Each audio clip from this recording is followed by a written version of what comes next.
Yes, Dr. Bang. Where is the witness? The warrant officer? Jobo.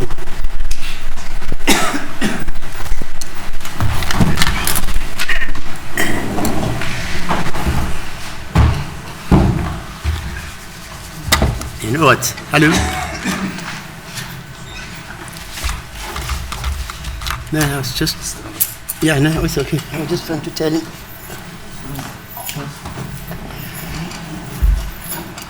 Matrika was the 100-meter hurdles champ. Yeah. And then 220 hurdles champ. And then half a meter. Maybe it's 880 then. Yeah. Half a mile. Yeah, so I was just a football. I won't say it's okay. Maybe. Okay.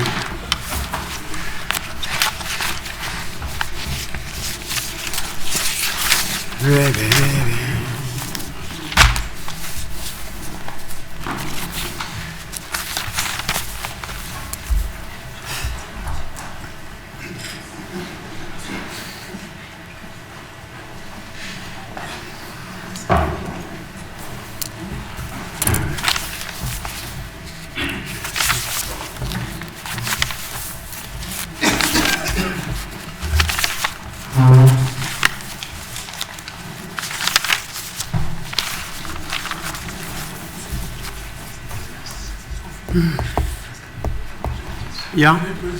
Trying to locate where the witness is. He is here. Just maybe might have quickly went somewhere. Where is it? God bless. Oh, and the interpreter as well is on his way. What's it? The interpreter. It's not, the interpreter is not here? Yeah, he's on his way as well. I saw him as well here. Furthermore, my lord, before Mr. Ramos Sibili proceeds, I would like just to raise one point as soon as everyone is here.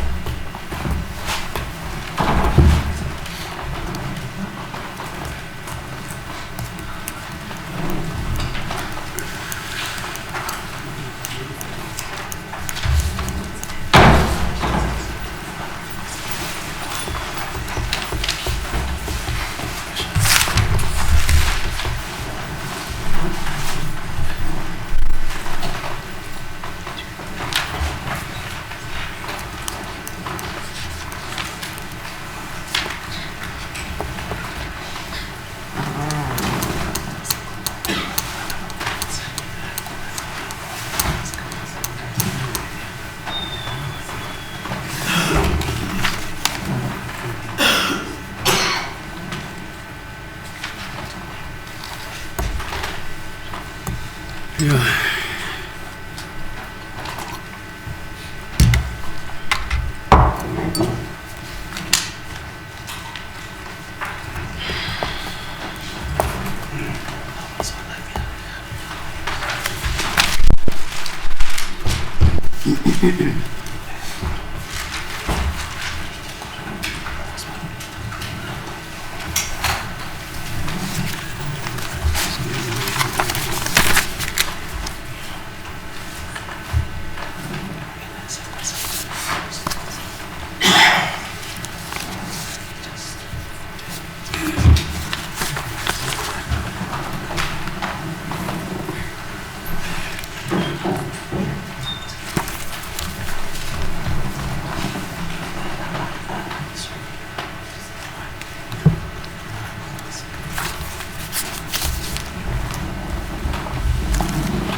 My lord, can I just briefly be excused to call the witness to check where he is? Okay.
Yebo.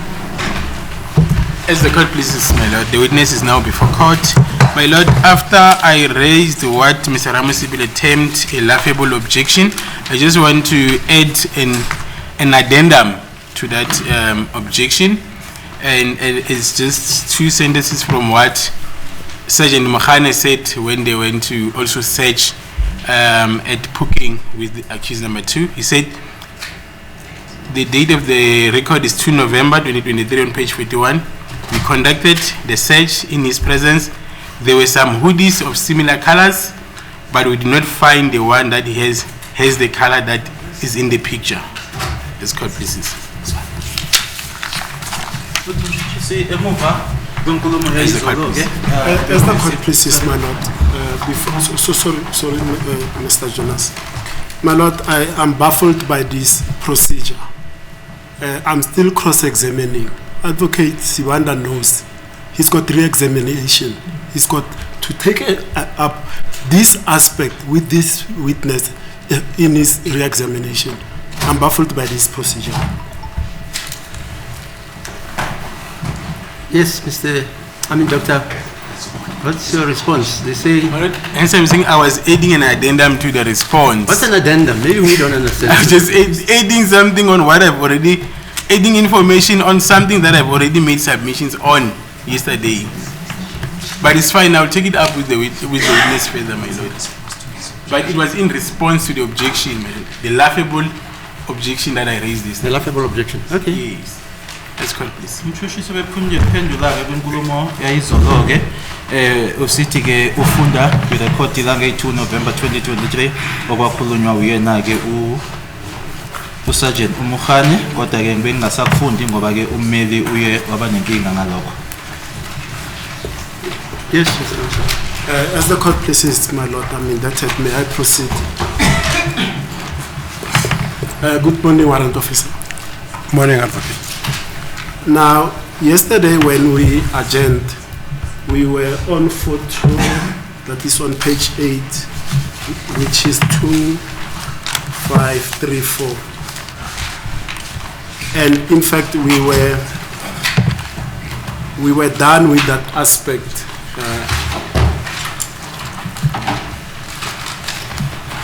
Now I want to resume here. You were also asked to read an extract from what Constable Zungu said in relation to him seeing Mr. Ntanzi at some stage at the hostel changing from one black hoodie into a gray hoodie. Do you recall that piece of extract from the transcript that you were asked to read? Izobuceliwe-ke umshushisi ukuthi ke ufundeke la khona uConstable Zungu ashoyo ukuthi wabona Mr. Ntanzi hostel eshintsha ke ihoodie emnyama egqoka ihoodie egrey. Uyakhumbula lokho? Yep. Yes. Again, and I don't fault you, you were asked to read that extract in a vacuum without you being given the context of what you were reading, correct? Futhi ke angikusoli ke wena ngoba ke uceliwe ukuthi ke ufundeke into kodwa ke awunikezwanga ke okuphelele ukuthi ke uqhamukapi noma kubuyapi ke lokho. Yeah. Yes. I'm also not going to give you context. If the state doesn't give you context, I'm not going to give you. Suffice for my cross-examination the following: that during Constable Zungu's testimony, accused number 1, I'm sorry, Mr. Ntanzi, so sorry for that, Mr. Sibiya. Accused number 2, which is Mr. Ntanzi, took the stand in a trial within a trial, right where you are, and denied this allegation of Zungu, that he was at the hostel in the presence of Zungu, and that Zungu saw him changing from a black hoodie into a gray hoodie. Nami ke angeke ngikunikeze ke okugcweleke noma okupheleleke uma ngaba umshushisi engakwenzike lokho ngaphandle nje kokuthi ke ngikutshele ukuthi ke kuloko okwakhulunywa uyena uConstable Zungu la enkantolo naye ke umnumzana uNtanzi ke weza ke wathola ithuba ukuthi azoma kuyona le ndawo omi kuyona ke wayitshela le nkantolo ukuthi okwakhulunywa uZungu kwangasilona iqiniso ukuthi wayekhona ehostel nokuthi wambona ehostel eshintsha ihoodie emnyama egqoka ihoodie egrey. Are you with me? Uhamba nami? Yep. Yes. And furthermore, so sorry, Melot. Keeping quiet, I don't want to interfere. Yes. I read what relevant evidence is. I don't know if you were listening to me. I gave you the definition of what. Maybe we should read it again. Because unfortunately this trial is beset by people who know the law better than this judge. Now, I want to quote what I read about irrelevant evidence. It's on section 200. You can take it. I said irrelevant evidence is inadmissible. No evidence as to any fact, matter or thing shall be admissible which is irrelevant or immaterial and which cannot conduce to prove or disprove any point of fact at issue in a criminal proceedings. If you listen to that, I'm just keeping quiet. You're cross-examining Warrant Officer Ndlovu about what is supposed to have been said by another witness. Is that admissible? My Lord. No, I'm asking. It is not admissible. Of course. Why should I waste my time and say, yes, Ndlovu, whatever Ndlovu can say, you can say that witness danced the Boogaloo dance. But may I respond, my Lord? No, it's not admissible. You know that. If yes, you know that, yes, know that I'm not going to take it into consideration when I write the judgment. Like asking this witness to comment on what Zungu said. So what? I mean that. But if you listen to the description I gave about irrelevant evidence, which is not conducive and is immaterial to prove anything, if you read your Criminal Procedure Act concerning evidence, you will know that. My Lord, let me briefly respond so that it's on. Yeah, fine. When the state made an application to recall this witness, on my head I said this is irrelevant evidence. I said so. The state is dominus litis.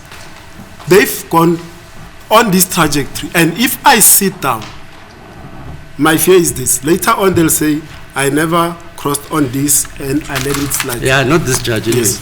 So I may leave that because I knew that this Yes. is irrelevant evidence. If you listen to the evidence which I read to you, Dr. Yes. Dr. and Mr. Baloyi, I read that, and then I also read what Torpedo and Panza says. He says the word relevant meant that any two facts to which it is applied are so related to each other that according to the common course of events, one, either taken by itself or in connection with other facts, proves or renders probable the past, present, or future existence or non-existence of either. Clearly, then, the question relating to relevance may not be resolved by resorting to juridical formulae, but rather to reason and common sense. For as Schreiner said, who I said it would have been our our Chief Justice, observed relevance is based upon a blend of logic, experience, lying outside the law. So when, and I saw his expression, because he's an experienced warrant officer, when he was asked to comment on what Zungu said, Exactly. yeah, he knows. I mean, Zungu, ngena kuphi kuye? Yes. Because me, I'm an analyst, Yes. but I let it pass because I'm told I'm interfering. And I also objected at the beginning of the evidence in chief. I said we In are chief. only calling this respectable gentleman for this. Then he was Yeah, led fine, on I what hear you. Zungu, Mohola, whoever. There were three passages that he was he was Okay, fine, referred yeah. to read. Let's my go lord. on, sir. As the court places, my lord. I mean that's it for that. Lenkulumo-ke ibimayelana nemibuzo-ke ufakazi ayihlonywayo-ke ukuthi-ke utshelwa ngokuthi uZungu washo lokhu, uZungu akazasho lokhu. Ithi inkantolo-ke bikwenzile lokhu ngaphambilini ukuthi ifundeke kuwona umthetho yona le ncwadi iphethe laphayana ukuthi-ke ubufakazi lobu obungahlanganeke naye ufakazi lona-ke ngoba yena ubizelwe isizathu esithize ukuthi manje asatshelwe-ke ngobufakazi bakhe-ke uZungu akusona-ke into leyo noma-ke into inkantolo ezothi-ke inake-ke nokuthi-ke ikhulume ngayo-ke nasegcineni-ke uma uphothula lona-ke icala leli uyavuma-ke naye Mr. Damsipile uthi bekuyinto ayishilo naye-ke ekuqaleni leyo kodwa-ke umbuso uqhubekile wakwenza lokho. Now, warrant officer, let me move on to this aspect. The last photographs on pages 17, 18, and 19 of Exhibit DD4B.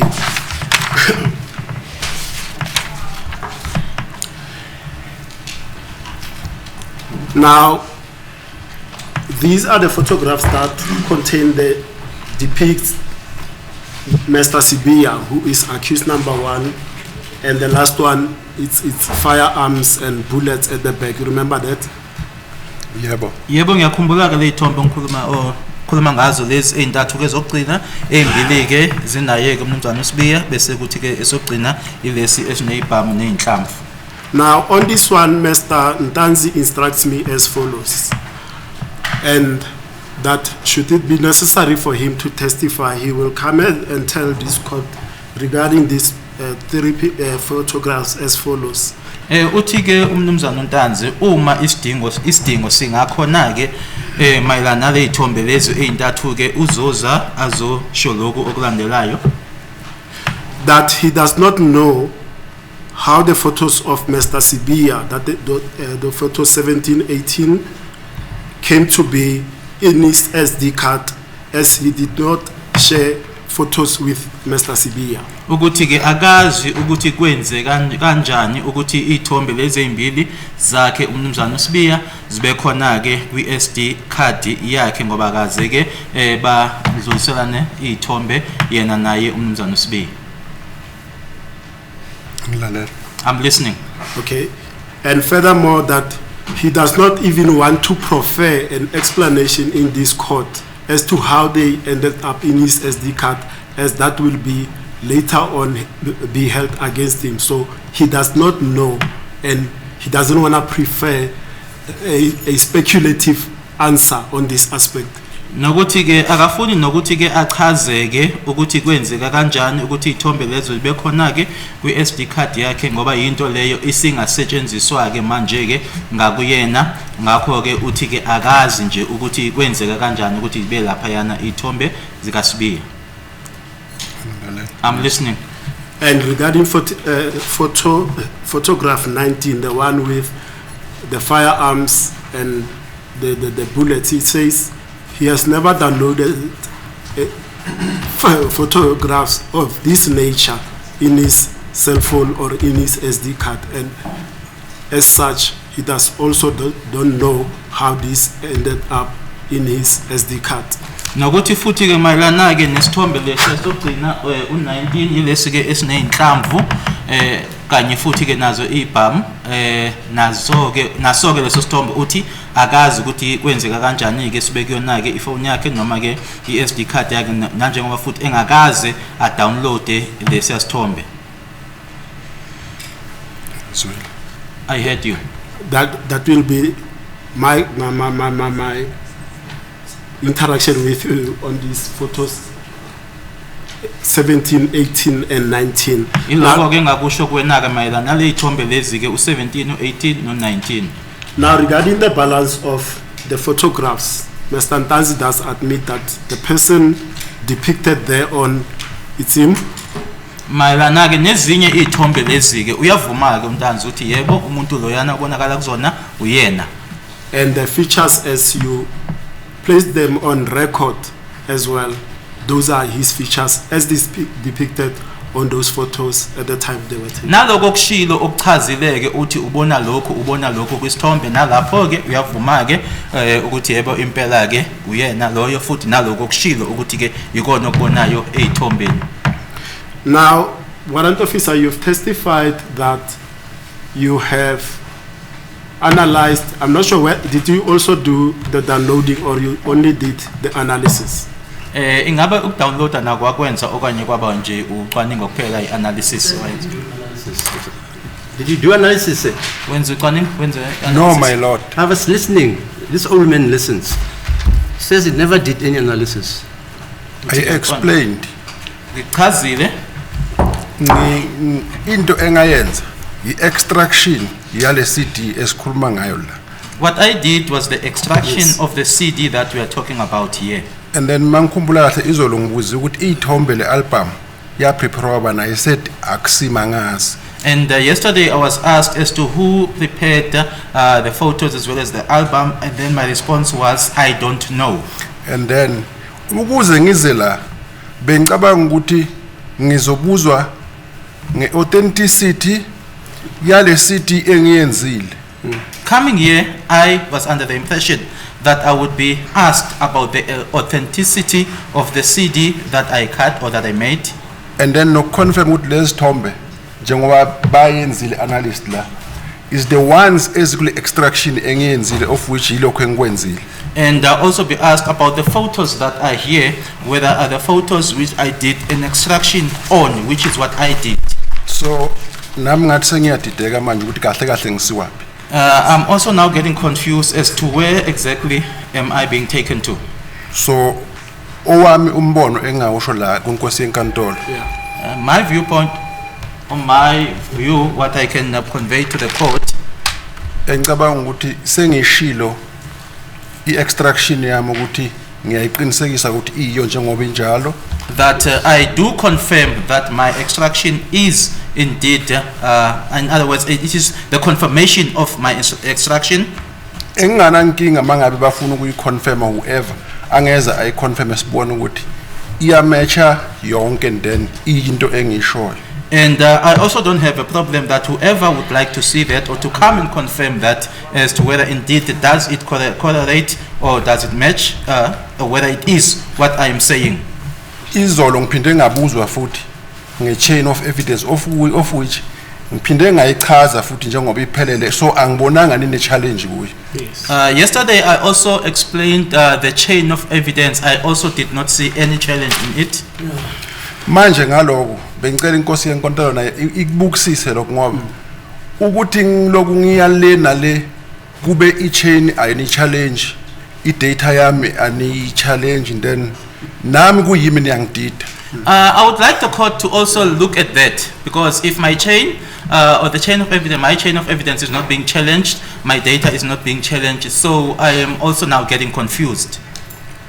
Warrant officer, let me tell you, if I was supposed to applaud in court, I was going to applaud you, because half of, in fact, my whole cross is gone. This is the same objection that you are now raising to me, that concern. And I'm going to reiterate that ad nauseum. I said so when an application was made to call you. What are you being called here for? The persons that called you here, their heads now are deep in the books. Uma bekuwukuthi ke la inkantolo ngiyakwazi ukuthi ke ngingashaya ke izandla bengizokwenza ke Please, lokho my ngoba lord. lokho kushoyo. My lord, I'll withdraw that. I'm withdrawing that, my lord. What was the weight? Hello, doctor, what was the weight? I didn't hear it properly. No, I said their heads are in the book. They are facing down. Hands your what? Their heads are in the books. In the books? Yes. Oh, I see. I didn't use any swear word, man. Oh, yeah, okay. Yeah. But I've withdrawn that, my lord. I know the procedure. So, warrant officer, I was baffled, and I'm making this a statement. It's not a question to you. I was baffled when you were asked about the O-type, beard, and what other people said, and what you see about the features, because I knew your work. I know this line of work a lot. I knew your work was to do exactly what you came here to do, to put the chain of evidence on record, to speak about your extraction, logical, physical, and then go home. Then when you were asked about the O-type, that makes me here to stand as well, to go on to these pictures and ask you O-type. You are a facial identification expert. And on that note, I'm going to release you from my cross-examination, because it is not your forte about the O-type, what Mohula, what Madala, whoever said. So, my lord, I'm done with this cross-examination. That's the court places. Mr. Ramusikile ngimibuzo yakhe. Doctor, any re-exam? Oh, sorry. It's Mr. Msoy Mumalu. You're supposed to cross-examine first. Thank you, my lord. I have no cross-examination. Said you did Thank you. not. Yes, Ma'am Cholo, no? Thank you, my lord.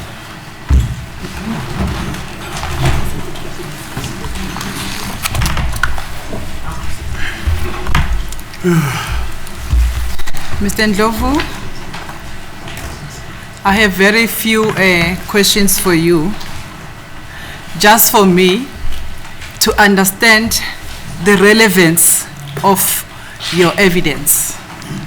I mean ngike imibuzo enginayo kuwena ke ukuthi nje mina ke ngizwe noma ngikulandeleke ukuthi ke ubufakazi bakho ke uyini noma buthini. I understand you have confirmed that you are not the one who prepared the photos contained in Exhibit DD 4B. Ngiyakuzwa ke ukuthi ke ushilo ukuthi akusuwena ke owahlanganisa ithombe lezi ezikuyena Exhibit for DD 4B. That's correct. But you were led by the state through the content of this exhibit. Am I correct? Kodwa ke umbuso ke ukholile ngamagama ke ukhulumile nawo ke ukhombisa kona ke Exhibit DD 4B lona. That is correct. And we have confirmed the content of this exhibit in line with the information that you had in your USB, which you led this court through the screen that is before this court. Wase uqinisekisa ke lokho okulana ngokuhambisana ke ne-USB lena wena ke i-USB yakho le uyikhombisa ke inkantolo la. That is what I did. Because you have led evidence regarding that, therefore I am going to ask you the questions regarding your testimony about this exhibit and what we have testified on the USB. Ngoba ke uthule ubufakazi ke mayelana nalokho ngizokubuza ke imibuzo mayelana nalokho kanye futhi ke nobufakazi bakho mayelana nayo i-USB. Fine. Okay, thank you. My first question is, are you a facial identification expert? Ungabe uyena yini ungoti ke ekuchazeni ubuso noma ke uchaza ke ukuthi lokho ukuthi identification yobuso. Facial identification expect. No. And also we are not experienced in that department. Futhi ke isipiliyoni awunaso lapho. Yebo. That's correct. Okay. Then my second question is, you gave the dates on which the pictures contained in exhibit DD4B were taken. You remember? Uyakhumbula yini ngoba unikeze ngama dates ke ukuthi ithombe lezi ezikuyena uDD4B zathwetshulwa nini? Yebo. Yes.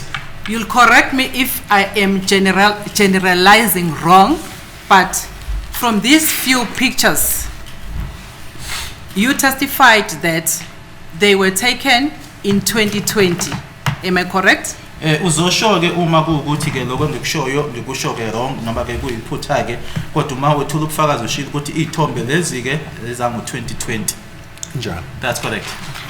And none of the pictures that you referred this court to contained in these exhibits were taken on the 26th of October 2014. Asikho nesodwa ke isithombe kule ithombe ke othule ubufakazi ngazo kulona ke exhibit leli ezathwetshulwa nge-26 October 2014. Iqiniso. That's true. And you further testified on the deleted pictures. Ubethulile ke ubufakazi nangeyithombe ezadelethwa. Njalo. That's correct. And in your testimony, you said when you are using your X-ray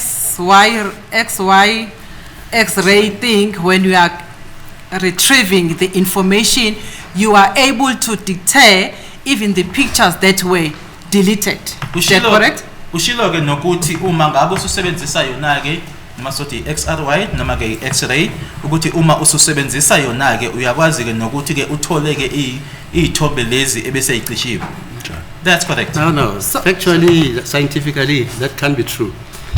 Something which is deleted, and I'm using it as an adjectival noun as used by the advocate. She says you are able to retrieve the pictures that were deleted. You understand the statement? Uthi ke uadvocate umekhuluma ke ukuthi ke uyakwazi ukuthi uyibuyisele uyithole futhi ke ithombe ezideletiwe. Ngiyasizwa istatement sakhe njengoba izolo ngichazile masikhuluma ngeyithombe njengalesithombe lesi engithi ngasidilitiwe la. It's just a thumbprint ukuthi isithombe it was there. That's It's already it. deleted. There's no information on that photo. That's it. Yiloko ngikushilo ke nayizolo ke ukuthi ke iyatshengisa nje ukuthi isithombe sasikhona ke lapho. Yeah, but textually, it shows a copy at the least of what was deleted, not the original. Yeah, me, I want to be precise in my thinking. Ngifuna ke ukuthi ngisho lokho ke okushiwa ukuthi ke kuyicopy ke akusona ke isithombe lesi ebekuyisona ke kodwa icopy yaloko ebekade. Because if this case goes somewhere else, Mr. someone else will Jofu, say. I am not fighting with you. Please don't be emotional. I'm not fighting with you. I'm just clarifying the evidence, what we have said. That's why I said, correct me if I am wrong. Ngilisane ke nawe ngizocela ke ingakho ke ngishilo kwena ukuthi uma kuwukuthi ke ngenza iphutha ke ube uyise uyalungisa ke manje angilisani noma angixabani nawe ukuthi nje ngifuna nje ukuthi ke kube ngicacele. Nami ngiphendula umbuzo wakho. I am also responding to a question that I'm being asked. Okay. So let's reduce emotions. I understood you to say even the deleted pictures through your machine you are able to retrieve. You have now clarified the manner in which you are able to retrieve that you can only be able to retrieve a copy of that picture. Bekuyindlela ke mina bengikuzwe ngayo ke ukuthi ke uma ke isithombe sesicishiwe ke noma sideletiwe ke nakho ke ukuthi usibuyisele kodwa manje usuyachaza ke ukuthi uma ngabe usibuyisela ke noma usithola futhi kuyisube kuyicopy lokho. I heard you. Okay. So in other words, what you shown before this court, it was not the real picture, it was a copy because the original had been deleted. Okusho ukuthi ke lokhu okutshengiswe khona lapha noma evezwe khona lapha ke bengasona ke isithombe original noma ke uqobo lwaso ke kodwa ke icopy. ngizophinda ngichaze I'll say it again.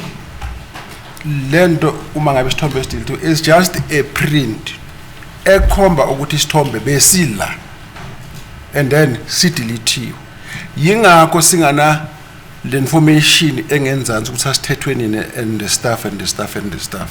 What you see there, it is just a copy, which is an indicator that the photo was there. Hence, we do not have the information underneath that guides us and tell us as to when was it taken and stuff. Okay. Thank you. So it means even your XY ray formats that you use to retrieve the deleted information could not retrieve, you could not get the information as to when was the original picture taken.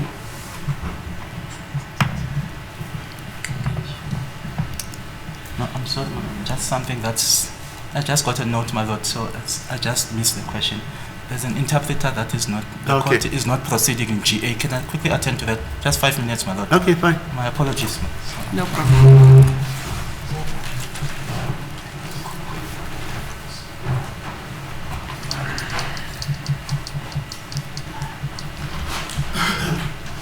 Me and you, one thing we must discuss about the science relating to drone machines. Do you have any inkling about them? No, my lord. You don't? Okay, now I was just fascinated by the fact that Ukraine, apparently using drone technology, destroyed about 50% of the jets of the Soviet Union when they were parked. And those drones penetrated an area of about 5,000, between 2,005 and 5,000 kilometers into the Soviet Union. You read about it? Not yet, my lord. Yeah, I found it very interesting because the Soviet Union also has what it names a defensive system, which would shoot any projectile which goes above a certain height. You're aware of that? Like Israel, for instance, when the Hamas or the Hezbollah sent a spate of rockets, they use a concept in defense called the umbrella defensive strategy. And they normally pick up the rockets as they are going towards Israel through sound, light, and as you were calling it, coordinates. So that science interests me because, yeah, sir, what's happening? Now, my senior just went to court Oh, okay. to sort that thing out, so I'll be standing in. Is the gentleman not present there? It's the lady female interpreter. She's not yet present. In Because she said she's going to be late or not. Yes. Okay, fine. So are you going to take over now? For now, my lord, yes. Any objection for the interpreter to be substituted during the trial? No objection, my lord. Okay. No objection. All right. Yeah, okay, fine. Let's continue then. You are Julie Swan. I know that. Yes, As, my lord. as an interpreter. Yes, I do Fine, confirm okay. that, my lord. Yes. Thank you. Mr. Ndovo, I'm going to repeat the question again so that you can answer. I didn't catch up the answer because the interpreter was disturbed. Okay? Bathe bazophinda babuzeke umbuzo futhi ke mnumzana uNdlovu ngoba kade ukhululeke khona la ngekho. My question was that the deleted pictures, even when you are using the X-ray format that you were using to retrieve those pictures or copies, you also could not deter the date on which those deleted pictures were taken. Bathi mayelana nodaba lwey'thombe lezi abayicishile sebayidilithile ngegama lesingisi-ke, uma ngabe uyibheka bokungekho ukhona ukubona ilanga le abayithwebula ngazo. Yebo, kunjalo. Yes, that is correct. And you also could not deter the date in which those pictures were deleted. And futhi bongaboni ilanga la bacishe ngazo izithombe lezo noma ilanga lela badilithe ngazo iy'thombe. Yebo, kunjalo. Yes, that is correct. Okay. And then the next question that I'm going to ask is about the observations that you gave regarding the content of the face that is depicted in these pictures. Wathi umbuzo olandelayo abazokubuza wona umayelana nodaba lwesikhangiso sobuso ke lobu kade bukhuluma ngako noma kade ukhuluma ngako ke uqhamuka kule ithombe lesi. Okay. I'm listening. I know firstly that you are not an expert, but as an adult person, I'm going to ask you this question. Athi ke unalo ulwazi lokuthi wena ke awuyona ke ingcaphephe noma uchwepheshe ke lapho ke kepha ke uzokubuza lo mbuzo olandelayo njengomuntu omdala ke. The pictures depicted in this exhibit DD4 depicting a picture of a person with an oval beard that we have described before this court. Bathi ke iy'thombe ezikhona ke lana ke kulombukiso ka exhibit DD4 kunesikhangiso somliso thizeni futhi lo mliso thizeni okhona ojakala kule iy'thombe lezi ke intshebe yakhe kusho ukuthi ukhathe njengo-O shape. Yes. Yes, I'm listening.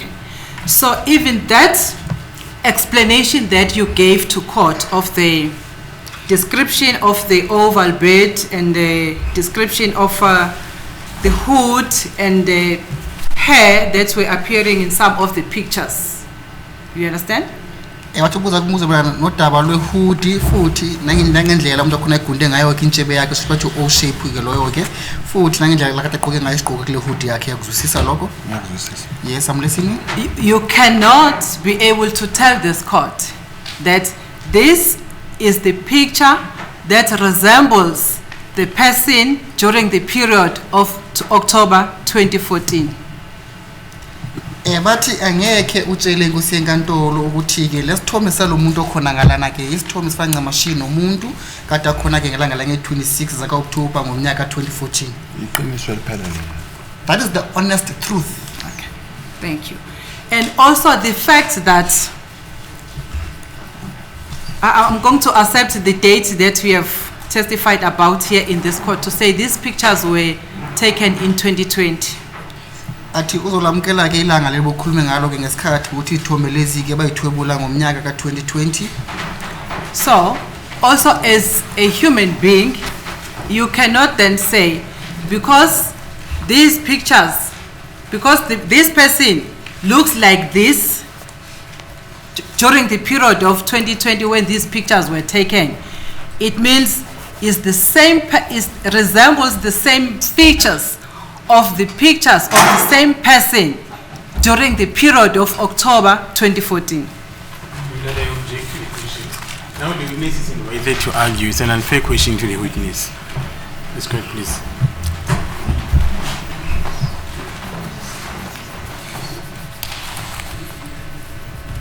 My Lord, I did not hear the basis for the objection. Just repeat your objections. Counsel is inviting the witness to argue the case for the state. That will be for the state to argue. All right. Not for this witness to comment. As the court pleases, my Lord.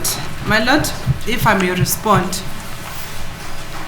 it's because the witness was taken through the pictures, if I may be specific, my Lord, and not be general.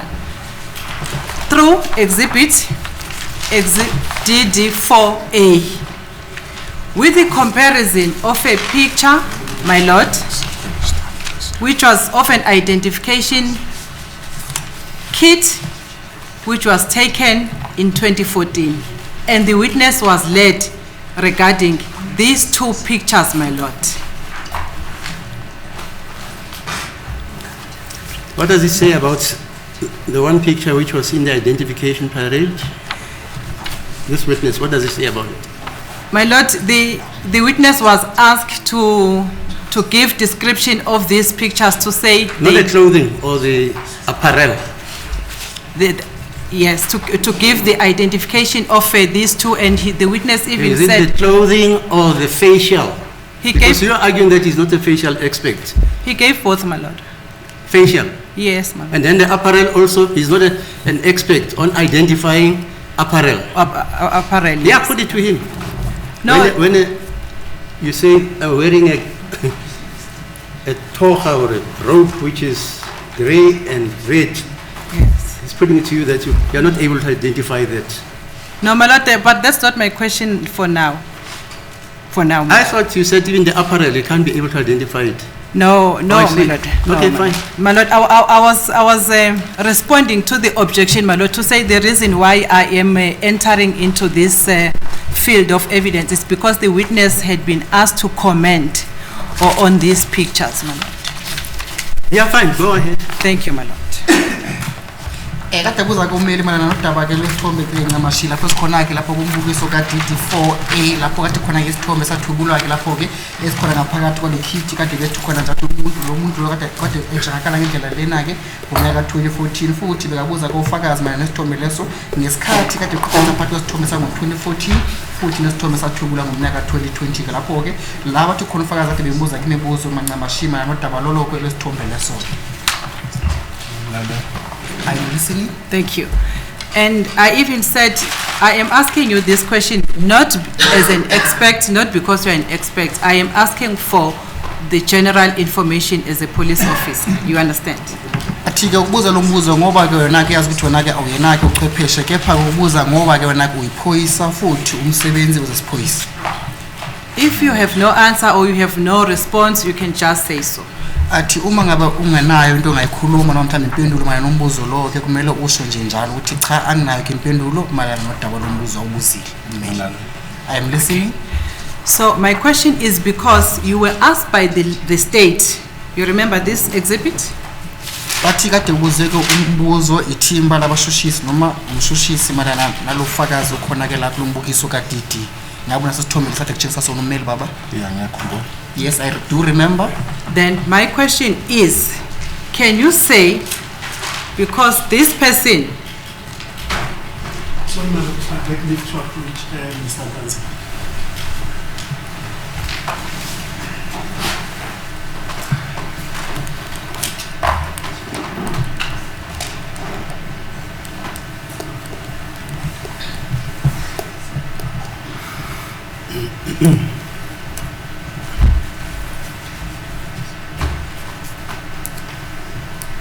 Thank you, Madam Deputy. Yes. thank you. My last question, my lord, on this exhibit. Okay. Can you now say, because this person resembled these pictures,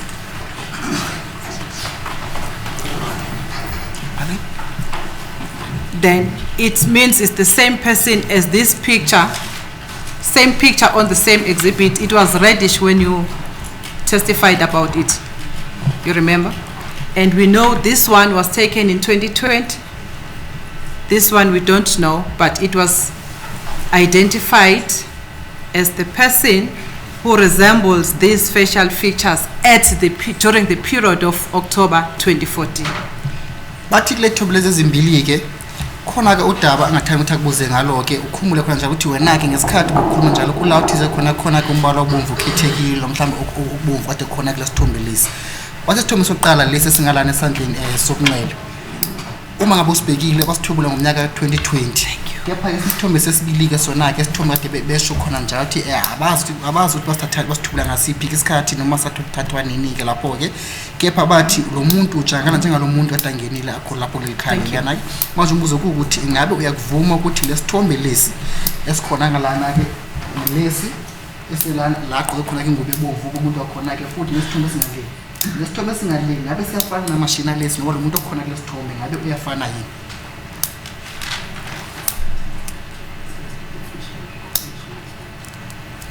Hayi anginampendulo angina comment. Thank you. No, I don't have a comment. Thank you. Thank you for the But honest answer. Yeah, sorry, are you And going to re-examine? I will re-examine my No, I'm not done yet, my lord. You said it's the last question. Oh, on this exhibit, my lord. Oh, I I said see. last question on this Oh, exhibit. my okay, lord. fine. Thank you. Thank you, my lord. Then, I just need to clarify this for the record, in case I understand it wrongly. You testified during the period of 2023, Mr. Ndlovu. Athi babunduvuko waletha ufakazi bakho ke ngomnyaka ka-2023 ngabe iqiniso yini? Yes, that is true. At the time when you testified in 2023, had you retrieved these pictures into the disk and into the USB that we have just presented to this court? Bathi ngesikhathi lesi boletha ufakazi bakho ke ngomnyaka ka-2023 umbuzo kuwukuthi ngabe le thombe bosovele uyifakile ngaphakathi kwe-disk futhi ne-USB yakho. Ngicabanga ukuthi ubuyela ku-question engiyichaze kwayizolo ukuthi i-disk ngase ngiyenzile kodwa i-USB iphuma ku-backup yami ekhona e-ofisini engiyilethela. I think I did answer to that question yesterday. I already made out the disk. No, I already printed out the disk back then. However, the USB it is coming up from my backup system, which was in my office. Ngaze ngachaza nokuthi if ungachecka i-disk i-date eyenziwa ngayo uchecke le USB esikhuluma ngayo ine-date yakuthanga. That's the difference. I also further explained that the date it is not the same in terms of the printout date on the disk and the printout date which was on the USB. Okay. The disk, now if I understand it, is that your evidence was stored in a disk. Then the disk, when did you give it to the state? If you can remember, if you can't recall, it's okay. But ufakazi ukuthi wena bonke ufakazi kade ukuthubulile ngoba kade uphethe wabufaka ngaphakathi ku-disk angithi manje kumbuzo ukuthi ngabe ke ithimba labashushisi walipha ngaliphi ilanga leyo disk uma ukukhumbula usho kepha ngabe ungakhumbuli usho futhi. Angeke ngikhumbule ngoba incwadi yami le abasayinela khona izinto nangabe bezozilanda ayikho la. I cannot be able to recall the date simply because of the book in which they usually sign off things when they are coming to collect them. It is not with me. Okay, but you still remember who signed for the disk? Yes. And who was that? Sergeant Mukhane. It was Sergeant Mukhane. Was it sealed, that disk, when you gave it to Sergeant Mukhane? But lo disk ngesikhathi buyipha Sergeant Mukhane ngabe kade nisilile nivalile ivaliseke kahle. Injalo ngoba nayizolo ngeke ngachaza ukuthi i-exhibit ke ngayisila. It is so. In exhibit back number, so it was sealed. It is so. Even yesterday I did explain to that that when I was done with the bag, I did seal the bag, and it also has an exhibit number, exhibit bag number. Okay. And then it is also your evidence that you do not know as to when were these pictures retrieved from your disk. Pictures containing exhibit DD, when were they retrieved from the disk to this photo album? Ngabe kufakazi bakho ukuthi wena ke izolo thize awunaso isiqiniseko ukuthi ngabe izithombe lezi ezikhona la ngaphakathi kombukiso ka DD uthi bayikhipha nini ke ngaphakathi ku disk? Yep. Yes. And you don't know as to where the disk has been kept from the time when you handed to Sergeant Mohale up till the time when these pictures were futhi ukuthi umbuzo transferred to this exhibit. Futhi wona awazi ukuthi disk khona ke bayithatha bese bayibeka kuphi ke ngesikhathi lesi uqedwe ipho Sergeant Mohane kuze kufike ngesikhathi lesi kade bekhipha ke ithombe lezi noma beprinta ke ithombe lezi. Ngicabanga ukuthi lokho ngachaza kalula ukuthi njengoba ngichazile mina uma ngiqeda ukwenza umsebenzi wami uma bese bayisayinele angisangeni indawo lapho angisazi ukuthi kwenzekani ukuya phambili ngibengicela ukuthi mangabe ungibuze ngaloku okuhlanganisa mina ngoba ukuthi iye kuphi mase isayinele kimi iphumile ngiqedile ngayo wami umsebenzi wengiqedile. If I may be allowed to explain this in this content, can you please ask questions with regards to the time frame or time period in which the disk was with me Simply because of after I had signed off for the disc, I don't know as to where it ended nor where it has gone to. What I know about it was during the time frame the disc, it was still in my possession. No, thank you, Warrant. I accept that you don't know because it was no longer with you. Atuyabonga futhi kwamkela ukuthi wena awunalo ulwazi ukuthi ngabe yini enzeka ngoba kade ngekho nawe ke i-disc yakho. Ngiyabonga. Thank you. Mr. Warrant Officer, I know that you are not a facial identification expert, but you have been a police in the service of the SAPS for how long? Athi ke ummeli uyazi ukuthi wena ke awuyena ke umuntu osebenza na mhlambe uchwepheshe osebenza ngokuqhathanisa phakathi kobusuku babantu ke lapho ke. Kepha ke umbuzo engathanda ukubuza ukuthi ngabe uneminyaka ungaki ungaphansi kwezesiphoyisa noma usebenza njengephoyisa? Over 20. It's over 20 years. But my lord, my apologies. Can I want the witness to speak out loud? Don't warn him, request him. I'm requesting him, my lord.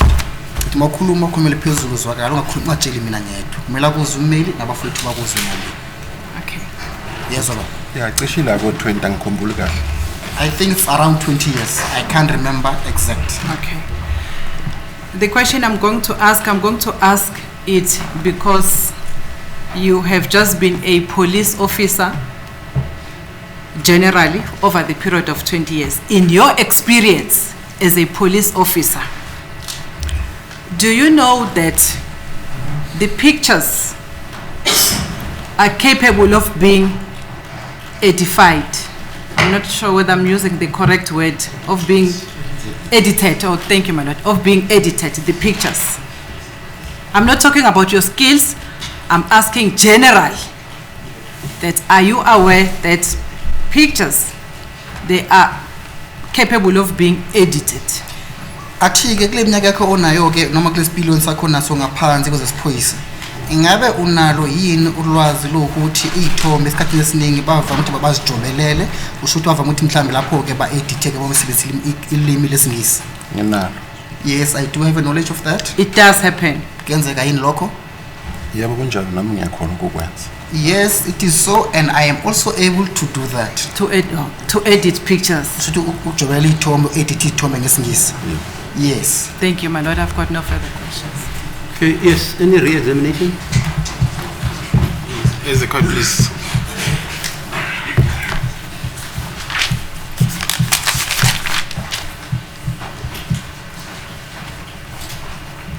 So yesterday when you gave your testimony, you indicated that the pictures where the date that you could find on the pictures is 2020. So my question to you is it the date in which the photos were transferred on the SD card, or is it the date in which they were captured with the J5 camera? Bathi ke malana nodaba lweyithombe ke lezi kade ukhuluma ngazo ke izolo ukuthi umnyaka kade uthola ke lapho ke umnyaka 2020. Manje umuzo ukuthi ngabe lo mnyaka 2020 ilo mnyaka benizithobula ngazo ke nizicaptureisha ngaphansi kwale system yenu, ngaphansi kwe disk noma ngaphansi kwe USB yenu, noma ke ilelanga kade bethobule ngazo ke ngalo cingo lolu le J5? Ngicela phinde question yakhe kahle. Can you please repeat your question? My question is the date that you gave that depicts 2019-2020 on the pictures. Is it the date in which they were captured with the camera, or is it the date in which they were transferred on the SD card? Athi ke phakathi komnyaka 2020 futhi no2019 ingabe malana nezithombe lezi bayithatha ngecamera ngomnyaka 2019 noma ngomnyaka 2020, noma izithombe lezi futhi ngesikhathi nokuzi retriever ngaphakathi kwale system yakho ke wazi retriever ngale date evelile kuzona? Okay. Ngicela ukuphinde ngichaze kahle lena. Le ithombe kuneyithombe okhona ukusibona uma ngabe sivela siyakhomba ukuthi iSamsung J5. Can I explain this in this following manner? With regards to these pictures, if you are opening the picture, it can show you that it was taken by a Samsung or with a Samsung J5. And then i-date le elapha ayisoze yachange ilanga isithombe esasiku J5 esangena ngasayofika ku SD card. The date that is depicted on that said picture, it is the date in which that photo was transferred to the SD card. Thank you. It was also put to you that you are not an official identification expert, correct? If utshela ukuthi wena ke awuyena ke uchwepheshe ke ngaphansi uqhathanisa phakathi kobuso. That is correct. When you were identifying these photos on exhibit DD4B, were you using observations or you using expertise? Wathi ngesikhathi lesi kade identify ithombe lezi khona la ngaphakathi kumbukiso ka DD4. Ngabe kade ukusebenzisa ukubona kwamehlo akho noma ukusebenzisa ikhompyutha lakho lasemsebenzini? Bengisebenzisa nje ukubona kwamehlo kwami. I was making use of my own observations. And then from what you have downloaded in 2021 and this exhibit DD4B, do you see any fault with these two exhibits? Bathi malana naloko akuthubula ke ngomnyaka 2021 futhi nale ithombe lezi ngabe ukhona iphutha yini olibonayo lapho ke? Cha, alikho. No. Are these identical photos? Ngabe ithombe umuntu angakhonta azibone kahle ke futhi ayikhombe uma ngabe ebona. I don't see. What's the objection about? I only see one photo and one argue that, ID kit. Mr. Ramusipiri. Otherwise, we'll never finish this case. I'm referring, Mr. This gentleman Ramusipiri, is I'm talking referring. about, wait. You're talking about identical Yes, DD4B as well as the. or similar. Is it identical or similar? Or similar, yes. Yeah, And because I'm it's a referring question of to. language, as I understand. I'm referring to language. this exhibit in my hand. Comparing to the downloads that he has done. Mr. Ramusipili, you recall when he gave evidence, he was comparing this as well as the downloads. Now, what are you arguing about? Because it appears both of you are arguing at cross purposes. What is the objection to the? Let him proceed. No. My I want to understand. initial misunderstanding or understanding was on these two images that are there to say, are they identical photos? I said, I only see one photo and one ID kit. There's no two photos. Yeah, quite. Yes. I don't know if the doctor. Do you see two photos there? I was not even referring to this, my Yes, lord. I said- Oh, you're not even referring to them. No. Yeah.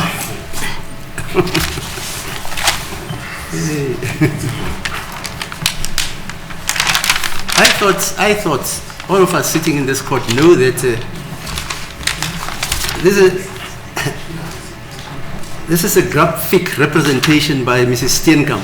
That's correct, my lord. I thought we all know that. Now, if we're going to go up and forth, if one has been in this courtroom for 2 years and he still confuses a photograph, this is a photograph, with a lithograph, then we've got serious problems.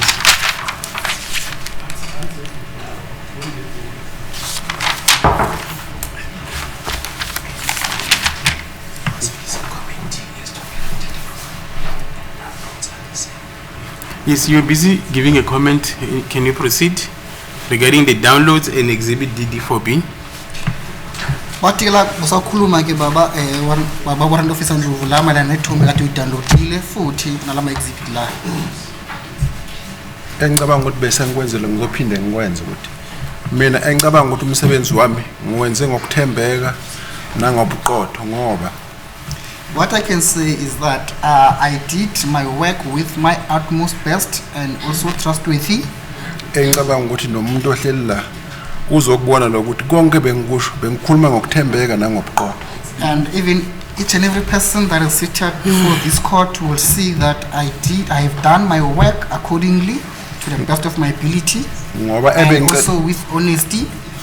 Ebengicelwe kona ukuthi ngiconfirme lokhu abakwenzile nalokhu engikuphethe. Because of what was being asked out of me, it was to do the analysis between what they bakhombile what I was being shown nani futhi Nalokhu nale CD engiyenzile. together with the CD that I have printed out or that I've made out. Engeke ngakungabaza ukukusho What I cannot doubt in saying, lama photo lawo maba presenter la uma ngabe sifaka in besho inamba is the same number ela kulesithombe. what I can also further highlight to this court, it is when these pictures they were shown on the screen, pertaining to the date that had appeared on the pictures that were depicted on the screen, it is the same page number that is depicted on these pictures. Engicabanga ukuthi yilokho ebengikuzelela engikwenzile. Of which I think that is the reason as to why I was then called to come to this honorable court and to do that work. So lokho angeke ngize ngingabazi ukuthi kuyikho okwakwenziwe yimi. Le ithombe ziphuma kule extraction ebengikuyo. Ngiyabonga. And to that I cannot even doubt myself that these indeed these are part of my duties, no, these are part of the work that I've conducted. And thank you. And just to also add a cherry on top, Mr. Ramasipili also admitted before this court that the photo as well as the features that you place on record are a correct representation of accused number 2. That's not a clarified question. Objection. It's a re-examination, my lord. I want the witness to comment.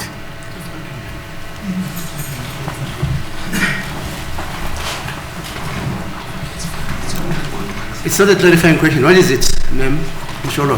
What do you call it? My lord, it's argumentative. The witness has already responded when that assertion was made by the question is allowed defense. because it's under re-examination. Am I correct? That's correct, Is my it- lord. It's under re-examination. Evidence in chiefs or cross-examination or re-examination? What is it? Re-examination. Okay, fine. Yeah, okay, fine. You can continue with it. Sorry, Counsel, may you please repeat the question again? I'm saying to add the cherry on top, Mr. Ramasipili has already admitted before this court that photo 1 up to 16 is correct, is a correct description of accused number 2. There's no challenge that. Bathi ke ummeli ke umeleke umnumzana wesibili ke lapho kwabuntanzi usho ukuvumile ukuthi isithombe sokuqala kufike kwesithombe seshumi elisithupha ke lapho ke kuqinisa ukuthi lapho ke umuntu okutshela okhona lapho ke umuntu ofana ncamashi nomsola wesibili. Ngiyazwa. Yes, I And hear you. it accords with your evidence. Bathi yahambisana futhi nofakazi obulethile. Ngiyavuma. I admit to that. And then further in relation to the chain of custody. And futhi ukuhambisana naloko ade khona ke ngesikhathi sabe khokule tuyithoma dathathiwe la ngesikhathi wasejele. Injani? That is correct.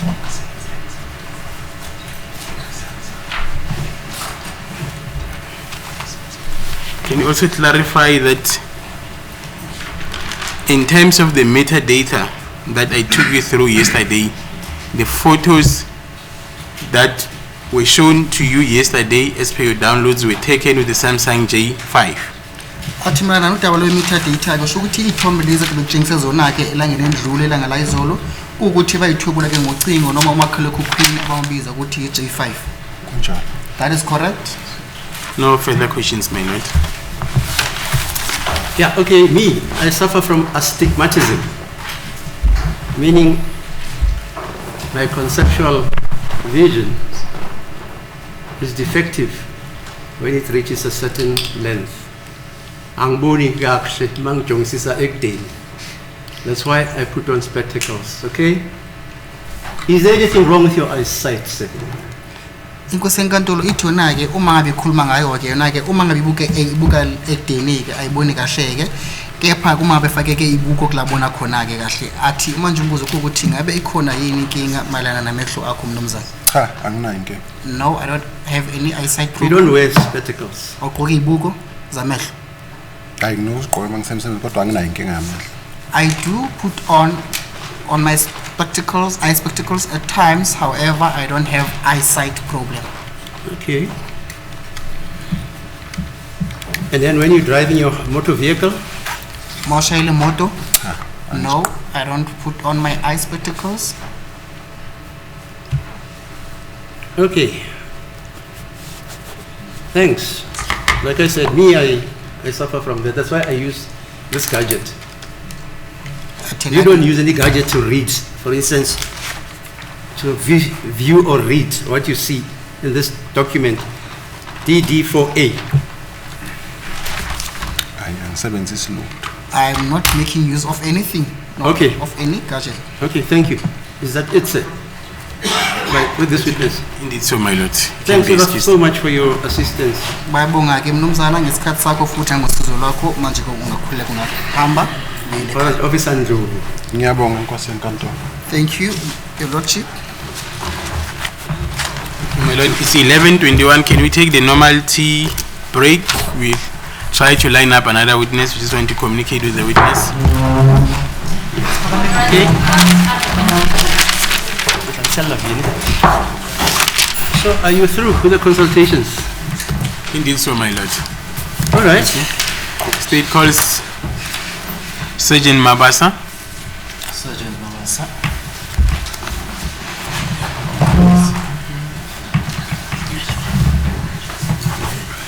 Just before the service, I'd just like to thank the court for the indulgence, my lord. Yeah. That's it. Good morning. Please provide your full names. Moses Mabasa. Do you have an objection in taking the prescribed oath? No. You will swear that the evidence you give will be the truth, the whole truth, nothing but the truth. If so, raise your right hand and say, so help me God. So help me God. Thank you. Yes, sir. Escort, please. So is it correct that you are a sergeant in the South African Police Service? That's correct. Ngabe kuyiqiniso ukuthi uyiphoyisa sorry usergeant emaphoyiseni yebo kuyiqiniso lokho. Where are you attached? Attached to the Gauteng Provincial Organized Crime currently. Ingabe usebenza kuphi ke njengamanje nisebenza ngaphansi kwayo ke iGauteng Organized Crime? What does your day-to-day duties entail? Entails analysis, downloading and analysis of cell phones, Ingaba ke umsebenzi wakho ke wamalanga uyini ke ucwaninga kanye futhi ke nokudownloada ona ke ama cell phones omakhalekhukhwini. Is it also correct that you gave evidence before this court? Yes, I was before the court twice already. Ingabe kuyiqiniso yini ukuthi usuke wathula ubufakazi ke phambi kwayo lenkantolo yebo kuyiqiniso ke amahlandla amabili? Is it correct that you gave evidence on the 1st of August 2023? I'm not so sure, but it can be correct. I'm not sure about the dates. Ingabe kuyiqiniso ukuthi wethula ubufakazi zi-1 August 2023 angiqiniseki ke ngayo ke i-date kodwa kungenzeka ukuthi kuyiqiniso lokho? And then your qualifications as well as career history appears on the evidence of that day? That's correct. Nokuthi ke uqeqeshwa ke owakutholayo kanye nomsebenzi wakho ke nemisipilisi sakho kukhona ke kubufakazi bangalelo langa yebo kuyiqiniso. And then on that day you also read through an affidavit that you made in terms of section 212 of the Criminal Procedure Act 1977, correct? That's correct. Nokuthi ke ngalelo langa lelo ke kune statement sakho ke owasifunda ke ngaphansi kwakhe komthetho u21 noma statement i212 kuyona ke isipike ka 1977 yebo lokho kuyiqiniso. Just to contextualize your evidence, can you read what is written on paragraph 6.1 of your affidavit? 6.1 say Samsung GT E2220 number is 072 766 8169 IMAI 3597 9605 0297 902 IMSI 655 0122 49151373 and a memory card that belongs to Mtobisi Gadla Nube linked to Phosphorus case 636-10-2014 as directed by Colonel Gininda. Pictures identified, retrieved, and as instructed as follows. Thank you. 6.1 ufundeka ngale ndlela ke. 6.1 Samsung GT E2220 number 0727668169 IMEI 35979605029790 IMSI 655012249151373 kanye ke ne memory card ekuyeka Mthobisi Gadla Mncube umsolwa ohlanganiswa ke no Phosphorus case 63610 nanjengoba ke ngatshelwa noba ngeyalelwa ke uyena uKenneth Gininda ithombe zaseyitholakala ke nanjengoba ngatshelwa. My Lord, the affidavit was previously admitted before this court as Exhibit S. Furthermore, today the witness will testify in relation to a new exhibit. We have made a copy available to the court. We have put an exhibit number, Exhibit SD. Before court, we have already Exhibit SABC. D. Yes. The exhibit comprises of 4 pages, my lord. It's a single picture. Court, please. Do you have a copy of that exhibit before you? Yes, I have it. Yebonayo ke icopy yale exhibit ke sekhona ke exhibit uSAB no C ke phambi kwenkantolo lona ke kuzoba exhibit SD.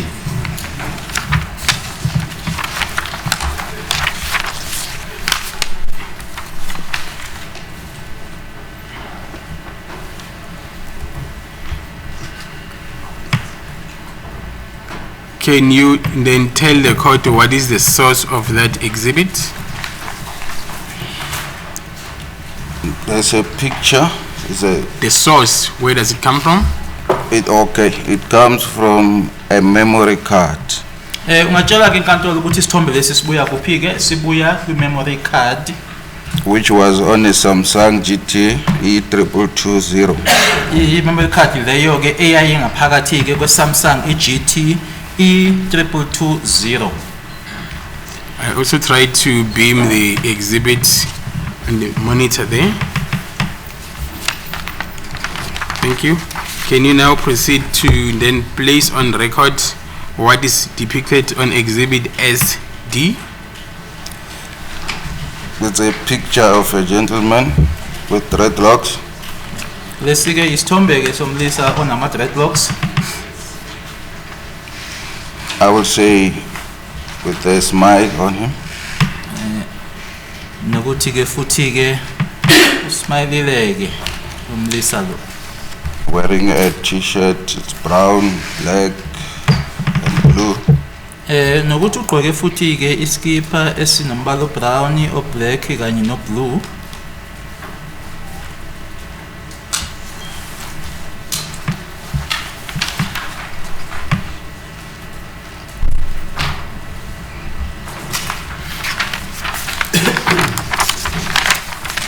And then what else do you observe?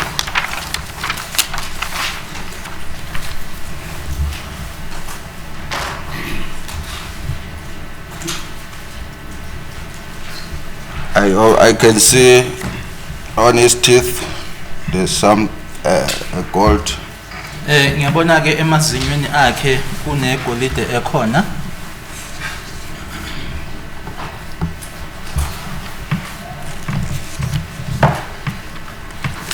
And then on the second page is the same picture. Kwi-page elandelayo ke kuseyisona isithombe leso. That was actually all this 1, 2, 3. About 4 pictures come from the main picture, which is darker. So you see, the other pictures are coming from. Okay, zonke ke lethombe lezi engibala ke zibuya ke kulesi ke isithombe ekuyisona esikhulu sona ke uma usibhekile ke asikhanyi ke kufana nezinye ke uthi mayisibiza ukuthi sona ke singathi siba darker. Now I am more interested where you say you are observing a goldish part. Just take your time, describe to the court where is it exactly situated. If you so wish, you can also go to the screen so that you can be able to see. Just a clarification, there is not an objection, Professor. I think the state needs to be very specific. This witness does not say, I'm seeing a goldish part. He says, I see in his teeth there is gold. I prefer that the same terminology that is being used by this witness should be followed so that there's no misunderstanding. Okay. Where you see the gold. Kumele bethi-ke umshushisi-ke akakusho-ke ngalendlela ufakazi akusho ngayo angathi-ke la uthi khona-ke kunendawo egold ufakazi ushilo wathi kunegolide emazinyweni akhe.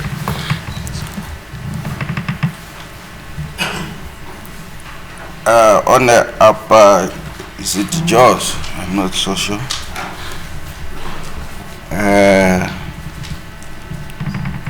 I'm not good on what teeth is it, but from the right hand side, I think the second teeth look goldish. Angi nesiqiniseko ukuthi kubizwa kanjani-ke kodwa-ke kula ngaphezulu-ke ukusuka-ke kuhlangothi la ngakwesokudla-ke wesibini uma usuka ngakwesokudla ila kune-gold khona. Sorry, this evidence has been traversed, so I mustn't be accused of giving evidence. There's a dentist who gave evidence here, right? Indeed, so my lord. According to his evidence, he says there are 4 quadrants in a jaw. That's correct, my lord. At the top, there are 2 quadrants. One is on the left, one is on the right, and then on the lower jaw, the 3rd one and the 4th one. Before you proceed, am I quoting that evidence correctly? That's correct, my lord. So when you say, you can use whatever language you want to use. I'm just saying we've had evidence about how a jaw is structured in dental terms. Were you there, Mr. Numan? Yes, I remember that. Ms. Ntolo, am I correct? No, my lord, the doctor never testified about accused number 3. You see, now we're talking about another thing. I'm talking about dental language. On the copy. How, my daughter? No, do not Must we fight about everything? Okay, forget what I said. Use whatever language you want. Sure. I think let's try to use a simple language. Yeah, fine. Yes, let's try. The gold that you see, is it on the upper or in the lower side? His jaw. Ukuthi-ke sisebenzise-ke ulimi-ke elizwakalayo kumuntu wonke. Igolide lena oyibonayo-ke ingaphezulu noma isezansi? I said on the upper jaws, right upper jaws. Ngithe-ke ngaphezulu-ke uhlangothi la ngakwesokudla. I can say from what I can see, the second teeth from the right of his mouth. Engakusho-ke ukuthi-ke amazinyo lesibili-ke uma usuka-ke ngakwesokudla emlonyeni wakhe. Okay. Because I want you to describe this sufficiently. There's the front ones, the 2 ones in front. And then there's the second one from the 2 front ones. So I'm trying to avoid that dental language. So when you say the second one, are you counting the 2 front one, the 2 front ones? Okay, from where his mouth ends, yeah. I count the teeth that is visible, that I can see. So if I look, I say 1, and then I say the second one. I'm not sure if it's clear, but I don't know this language, doctor's language or dentist. La umlomo wakhe-ke uphela khona ngisho lana-ke abonakalayo uma ngibala-ke ngizobala-ke ngithi amabili kodwa-ke ulimi leli-ke noma ilanguage esebenzisayo-ke yabodokotela yona angiyazi. Mr. Mabaza, okay.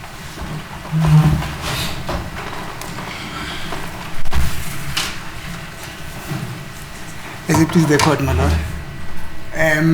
This is just a clarification. No, Mr. Mr. Nisi. Yes. Let the witness give his evidence. Yes. You want to clarify the evidence of this witness now?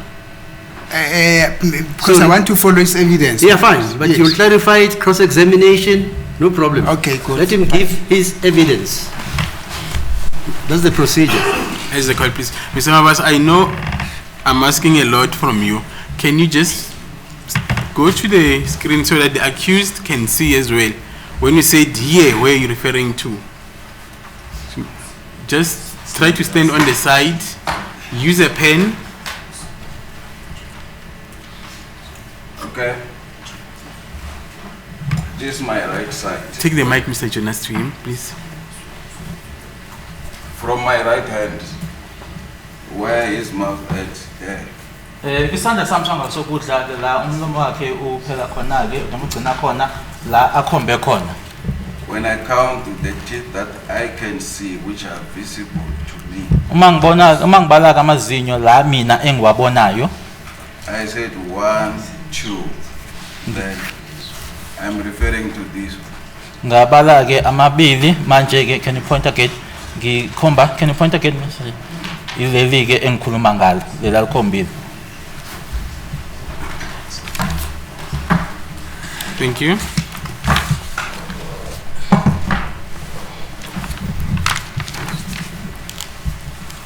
Thank you. Thank you for that. Now I see these pictures. It's one picture, but it appears on different lights. Can you explain to the court the process in which you used to shade them with different lights? Ngiyabona ke isithombe esodwa kodwa ke kunama line ke ahlukahlukene. Uma ungachaza ke uhlela noma indlela wenze ngayo ukuthi ke abe khona ke kulama lines ahlukile.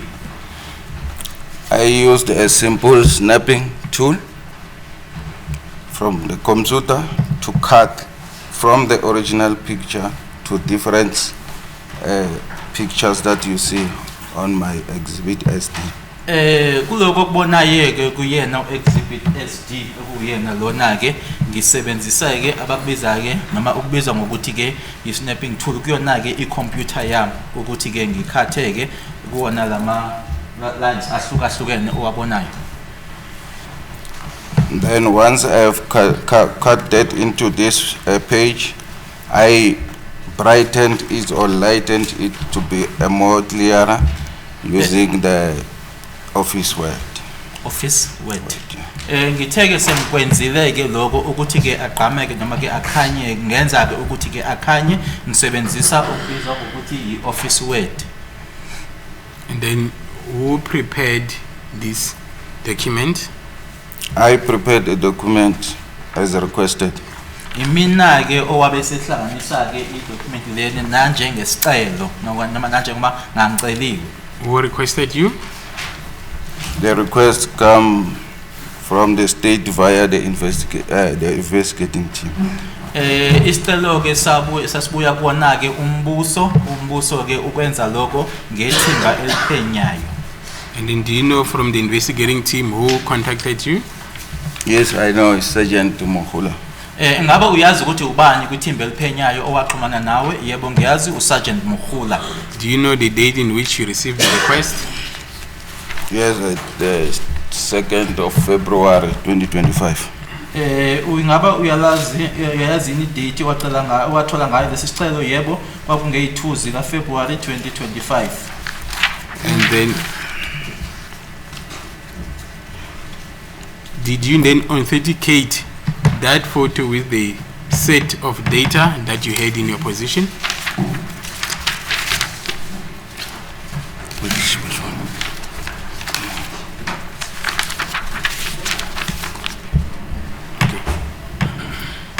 Let me ask it differently. How does it compare to the set of data that you had in your position?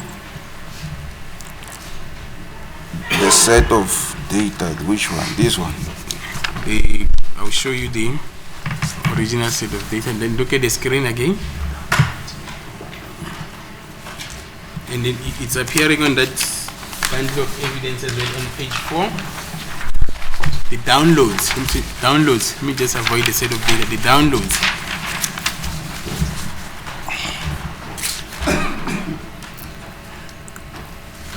Or this picture comes from the downloads that I analyzed before. Isithombe lesi sibuya kona ke ama downloads ngenza ke ucwaningo kuona ngaphambilini.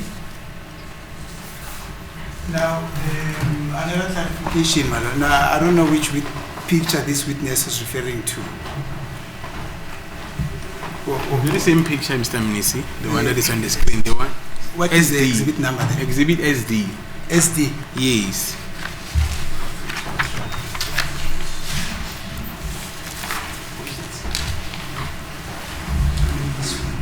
But this is what is numbered exhibit SD. Yes, it's still. This is also exhibit SD. Yes. Can you come back after 2? Because there's confusion.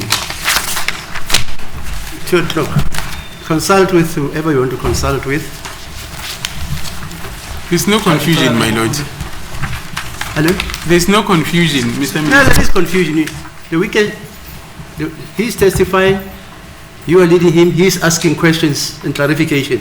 Or am I not seeing that? Okay, you can just assist Mr. Minister with the exhibits, my lord. Yeah, do so. So that if you have assisted him with the exhibits and what you want this witness to testify on, then you can call me. I'll come back at 2.